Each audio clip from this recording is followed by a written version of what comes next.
We choose to go to the moon in this decade and do the other things, not because they are easy, but because they are hard. Tranquility Base here. The Eagle has landed. That's one small step for man, one giant leap for mankind.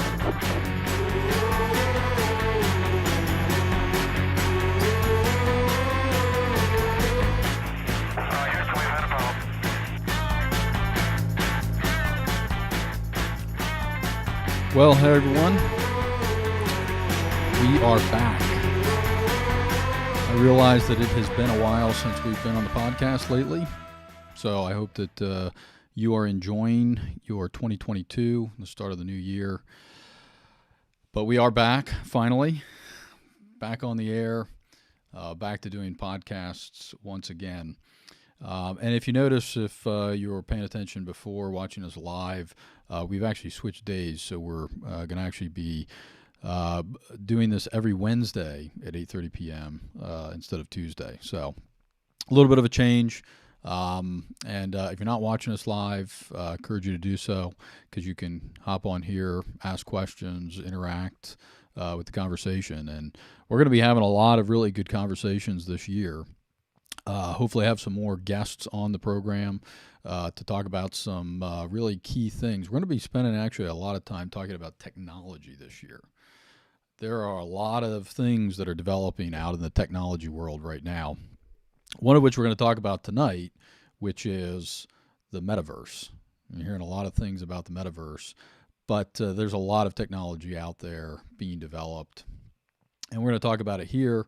We're going to talk about some of the implications to this technologies, talk about some ethical things related to that. And for those of you who are maybe new or don't know me, I actually have spent my career in the tech industry. I'm in the tech industry now. And so there's a lot of moving things happening. Everybody's talking about 5G, for example. And most people probably don't even know that there's a 6G that's also being talked about and that's being developed now. So a lot of innovative things, pretty neat things out there that we're going to talk about. But tonight, talking about the metaverse. A lot of discussions about that going on right now. If you pay attention at all to the big CES conference that they do every year out in Las Vegas, it's a massive, massive trade show where you've got companies that are showing off the latest and greatest technology that they're developing or that they have available for you to purchase, and a lot of science fiction type stuff too. And there were a lot of technologies that were focused on this new thing called the metaverse. And you know who started this was really Facebook started talking about this last year. And they had made a big deal about changing their name from Facebook to Meta, which from what I understand is already done. They put a big covering over their sign in the front of their headquarters building, which is now a permanent sign. And there was a bunch of other companies that started jumping on the bandwagon of this thing called the metaverse. And so you're going to hear a lot about that if you haven't already. And it's creating essentially a whole new industry now at this point. You actually had the first company start up as a real estate company to sell real estate in the metaverse. And if that seems kind of strange to you, well, you're not the only one that thinks that that's a little awkward to be selling real estate in something that's virtual space. But as this thing develops, it'll probably start to make a little more sense. And so that's why you've got a lot of people investing in real estate in the metaverse. In fact, I saw something today that there's actually been, I think, $4.3 million worth of real estate already sold within the metaverse. So this is something that's definitely coming. And yeah, it's just Yeah, data space. I mean, it's, but the idea and the concept behind this whole thing is that you live in a virtual world. And so just like you have homes and office buildings, neighborhoods in a physical space, they want to replicate that in a virtual space. So your ability to be in close proximity to other people within this virtual space, I mean, it really, it's creating, in a sense, a whole nother dimension. I mean, it's kind of almost like, if you watch and pay attention to, if you have any Marvel fans out there, um, the alternate universe, which is called the metaverse. You've got all these different things happening now. And of course, everybody wants to be the first for everything. So we've already had the first wedding within the metaverse take place. We've got real estate. There are talks about being able to have digital tourism within the metaverse. So you can imagine where you don't need to even pick up and go to any sort of actual physical space. You want to go look at the Washington Monument. You want to go and look at the JFK Memorial in Arlington. You want to go travel to Europe or to Asia. Well, you don't even need to get on an airplane or a car and actually physically go to those places, because we'll create an environment, we'll create a space where you can just go there virtually. And in fact, not only can you go there virtually, but it's not going to be, in terms of its final point of what they want to take it to, it's not going to be where this kind of strange, weird thing where, right now you can go onto your Apple phone and go to Google Maps, and you can go and look at a three-dimensional kind of object of a place like Washington, D.C., the monument, something like that, and you can kind of see it in three-dimensional space, right? Now it's still on a screen, so it's still two-dimensional, but it's not going to be just something like that. What they have in mind is completely immersed, meaning you hear everything, smell everything as if you are right there. That's the ultimate goal. So we're seeing digital tourism start to pop up, become a thing. You've got delivery of food and delivery of other things that's starting to be experimented with in this metaverse kind of virtual reality, augmented reality type of an environment, where you have real people who are actually delivering products, whether that's your lunch at the office, or you get a box delivery at your home, just like Amazon or FedEx or anything. But they are using a robot in virtual space to control that, to send it to your home. So that's starting to pop up.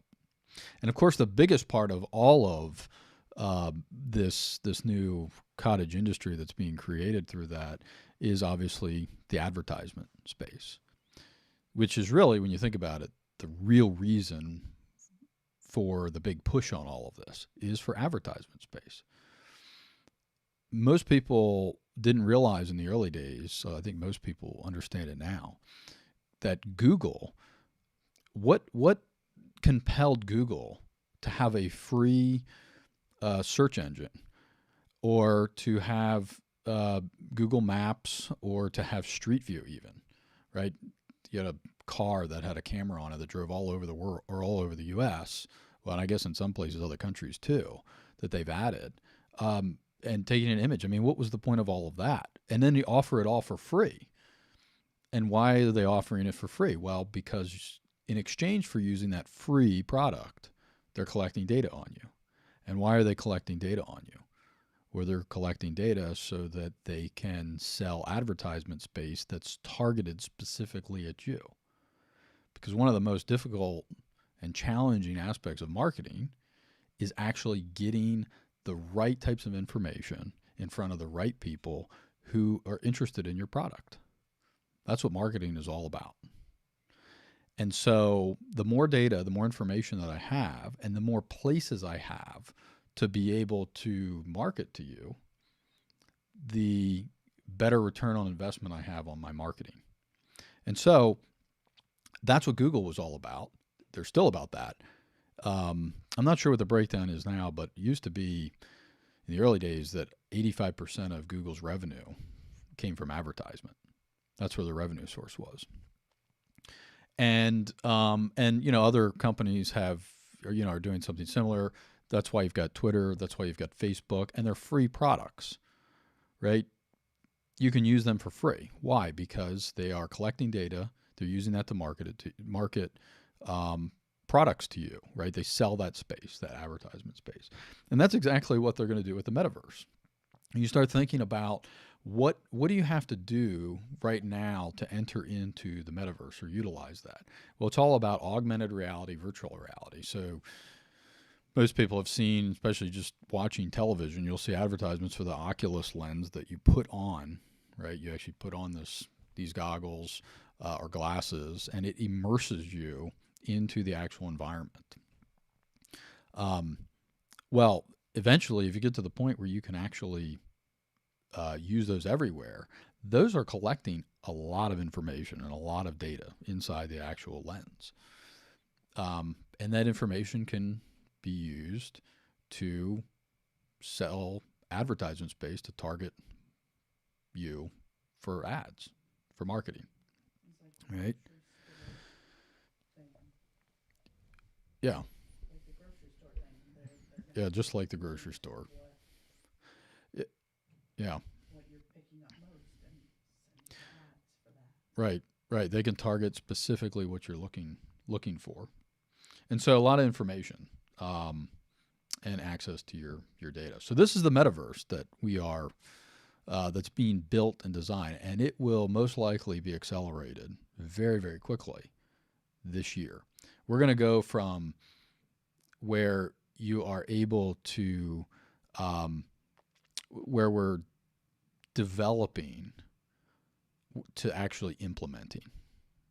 Most likely in 2022, you'll see a lot of things. So we've got this thing called metaverse, but the question is, what kind of implications are there? And I think that's really what we should be asking. What are the implications and considerations? What are the societal and ethical considerations for something like this? Why has there even been so much traction on something like this, an augmented reality, virtual reality environment? Well, I think certainly COVID has not helped or it has helped, I should say. COVID has actually helped to accelerate this to the point where we're at today, because people have been stuck in their homes. They're not interacting with each other. And, we're not going to get into a lot about what my views and opinions are about that in this particular episode. We'll do that. We'll save that for another time, or you can go back and listen to other podcast episodes in the past. But it has given people a desire. It has accelerated the desire for something that allows people to have something close to normal, especially those who don't want to go out or don't want to interact or want to minimize their interaction with people. And so metaverse does that. It absolutely answers that need. It satisfies it, at least somewhat, a little bit right now. But the goal, the ultimate goal, would probably fully satisfy it. I mean, if they can completely replicate everything, right, to include smell, touch, everything, right? I mean, if we have any Star Trek fans out there, think the holodeck, right? I mean, we talked about this, the holodeck kind of environment where everything feels exactly real, but you've never left the place, right? But now you can meet in a virtual space in the safety of your own home. You don't have to go anywhere. So if the world is a little too frightening for you and scary, just stay at home and just interact virtually with everybody, right? Meet your clients in the safety of your own home. Meet with your colleagues in the safety of your own home. Visit anywhere in the world through digital tourism just from in the safety of your own home. You don't even have to leave at that point. So what are the implications for something like that, though? I think that most people, if they were completely honest, would agree that we were actually designed to interact with each other in a physical way, within close physical proximity. I mean, we have, most of you probably listening have spent the better part of the last 2 years on Zoom or Microsoft Teams or some sort of virtual platform, probably the majority of your time. Your meetings have been online. I mean, so many of us are sick and tired of sitting in front of a camera and staring at a screen or talking into a box, an empty box.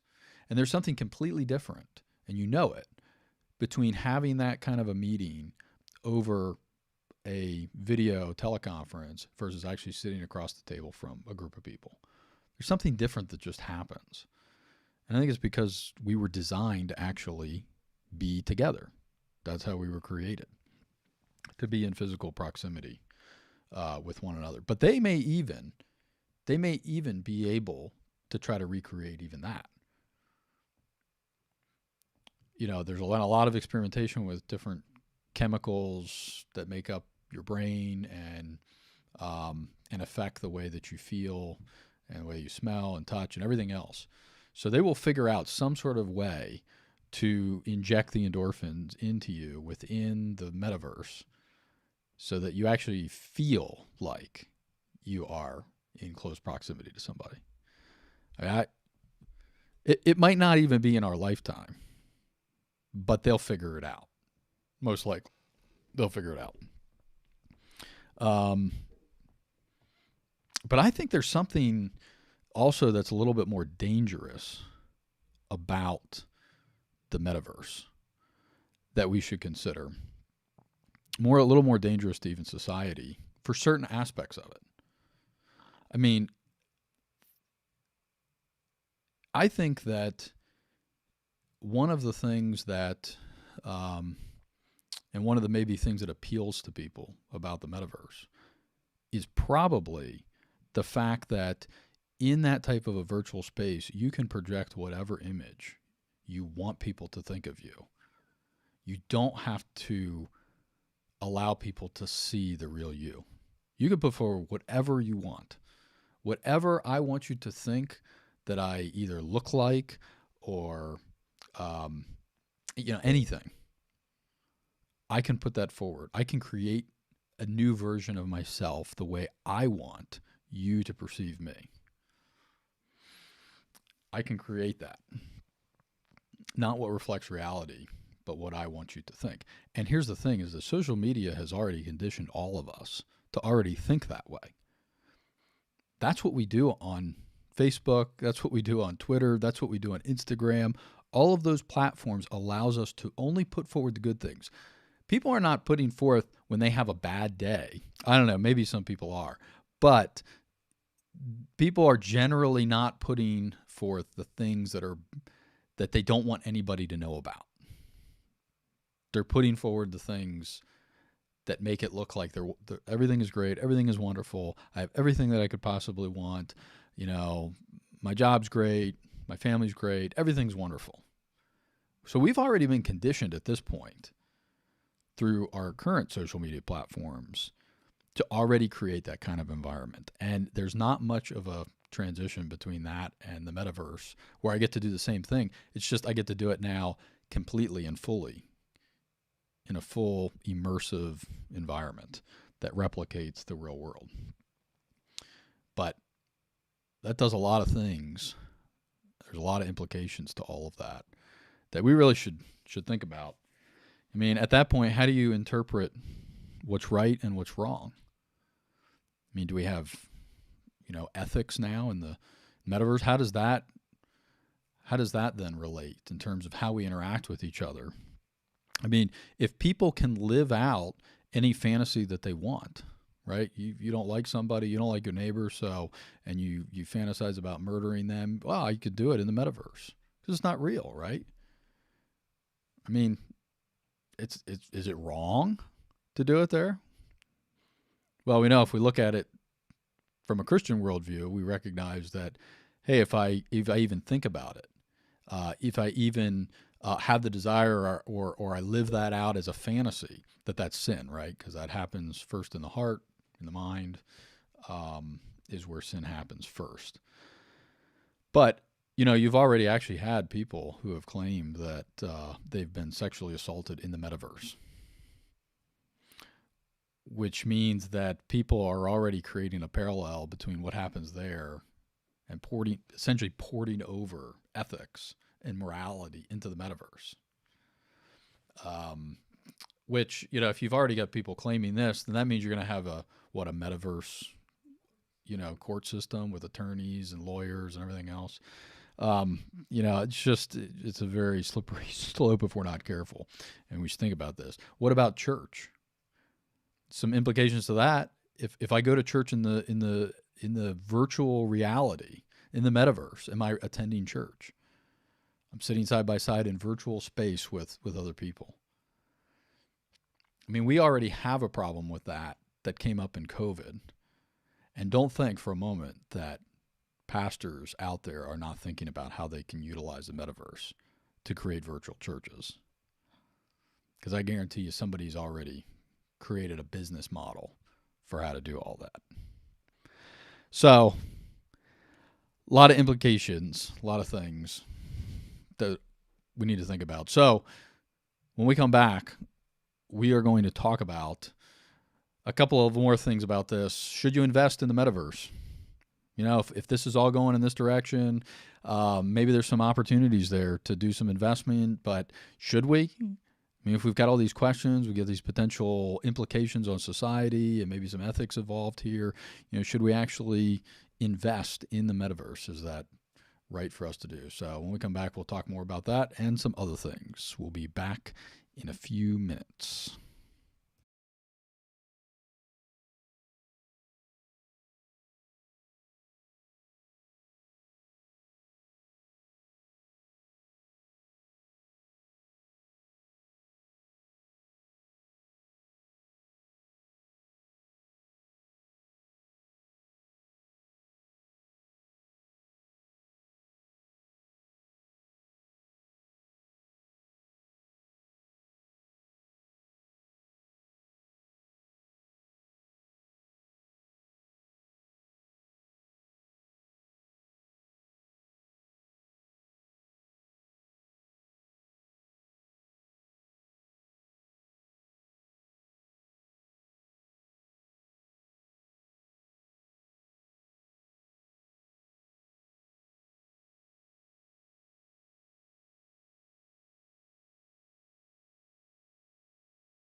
we're talking about the metaverse, the up-and-coming metaverse, coming to I don't know, I guess computer near you, phone, your eyes.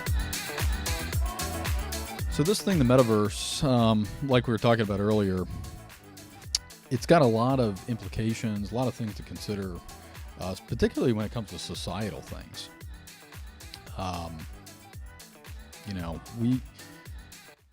There are things to think about whenever we talk about technology.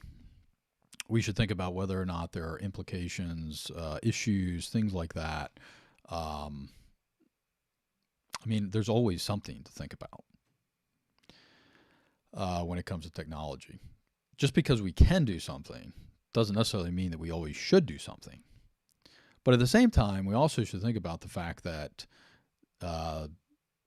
technology can be used for good. There's a lot of good things about any sort of technology that's ever been created, for the most part. I'm sure there's probably a few exceptions out there that I'm not thinking of right off the top of my head, but they can be used for good, but they can also be used for evil. And I think that goes just about for anything at all. Can be used for good or for evil. If all this is coming down, a lot of people are looking at this saying, well, this is a big opportunity for us to invest and to get some return on investment off of this metaverse. Because, if it's creating a whole new industry, then maybe this is a good time while it's starting right now to get in on the ground floor, because it's just going to take off, and it will. But should you? Should you be a part of helping to create this, which is essentially what investing that is, right? You are giving money, you're essentially loaning money to do development of this, research and development funding. There's a lot that needs to be done. This is not anywhere close to being to the point where they want it to be, or that people have envisioned that it could get. So there's a lot of research, a lot of stuff that has to be done in order for this to happen. Like I said, we already have land, around $4.3 million worth of real estate in the metaverse. That's virtual space that has been sold already. We talked about some of the implications of this, but there are benefits to metaverse, to virtual reality, to augmented reality. We can go even very basic here. If you have ever gone to the store and you have looked at a sofa that you want to put into your living room, and you've thought, well, I don't know, is that really going to look right in my living room? Is it going to fit? Is it going to look right? Is it going to match the curtains? Is it going to, fit the space the way I want it to? Well, right now, with some of the early development of augmented reality, you can actually visualize that sofa in your living room with your phone. You can just use a very basic phone with an app, and you can do that. That is a very early development of what the metaverse will become. That's a lot of people would say that's a good benefit. But let's talk about more bigger things. Pilots that are training. We have simulators that they can use, but there are limitations to even a simulator. There are situations that even you can't do there, but maybe you could do it in the metaverse. Maybe you could do that in a safer environment. Some of the things, like for example, the first time that a fighter pilot lands not outside of a simulator, in actual real life, lands a jet on a carrier, is when he does it by himself. There's no instructor with him. He does in the simulator, gets proficient there. Maybe there's some components that could be done in the metaverse.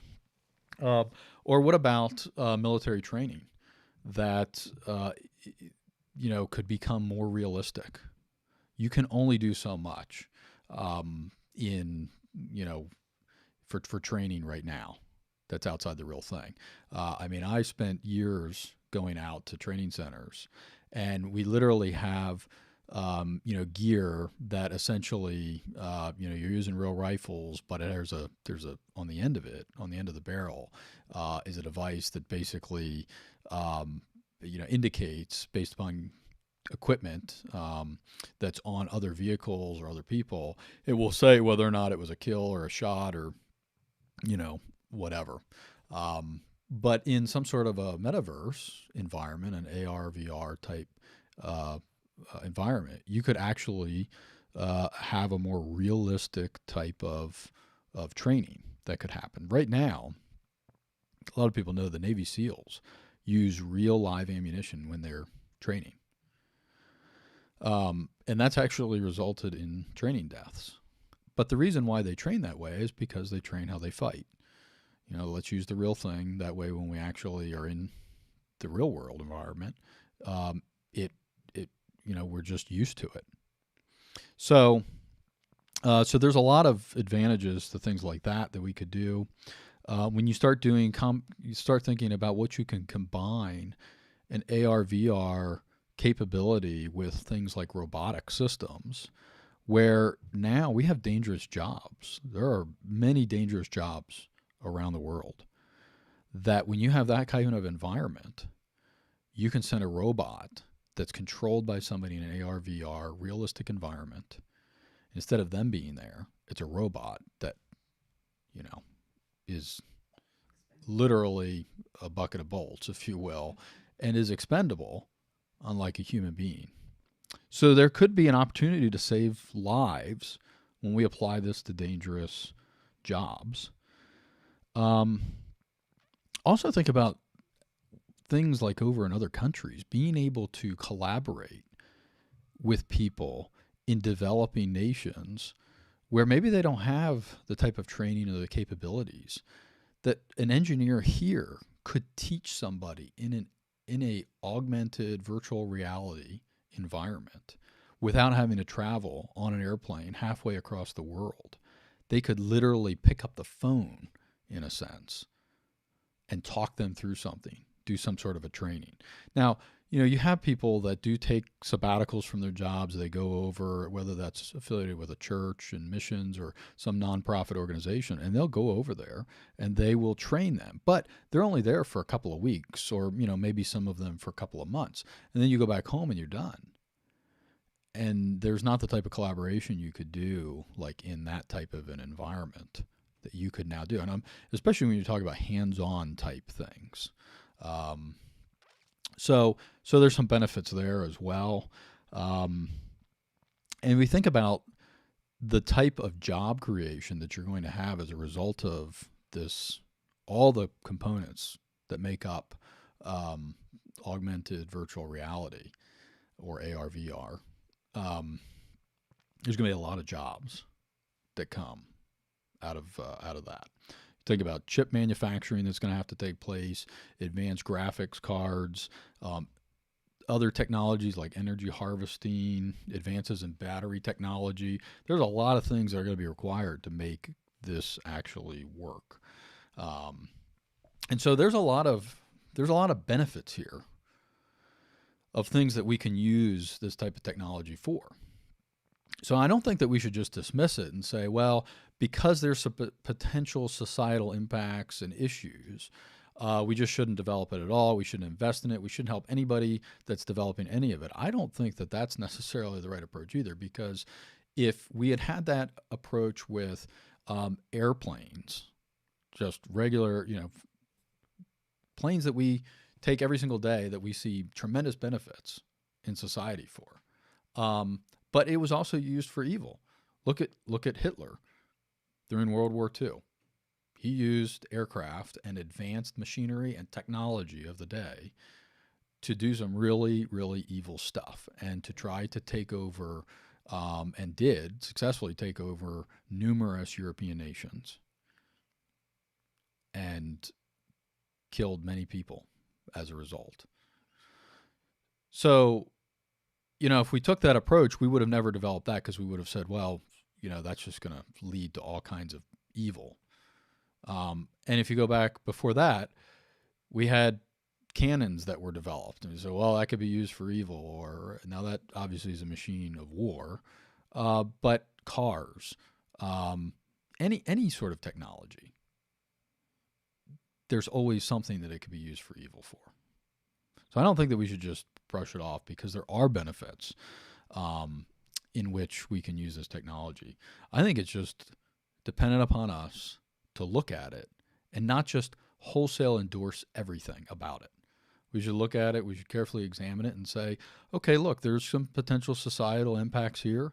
There's some things that could change the way that we interact with each other, and we need to make sure that we don't lose that. Make sure that we put boundaries in place here as a society for how this technology can be used or how it should be used. And quite frankly, I think that, Christians are probably they are in a good position to be able to help to think through some of these issues, particularly the ethical implications.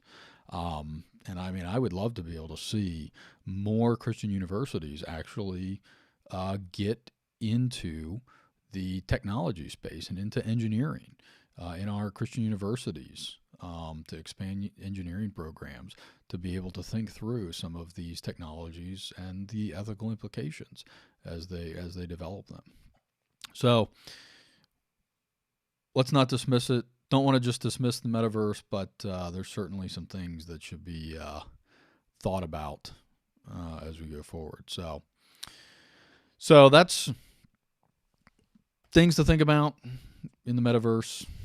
And we're going to be talking, like I said, a lot about technology this year. A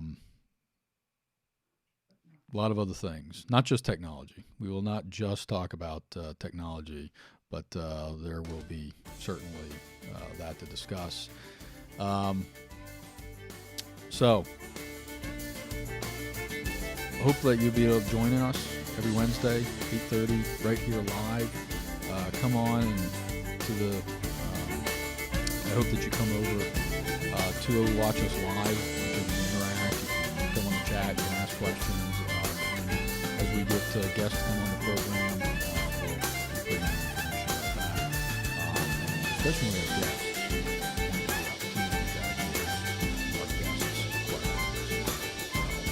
So, with that, I think that's all for today.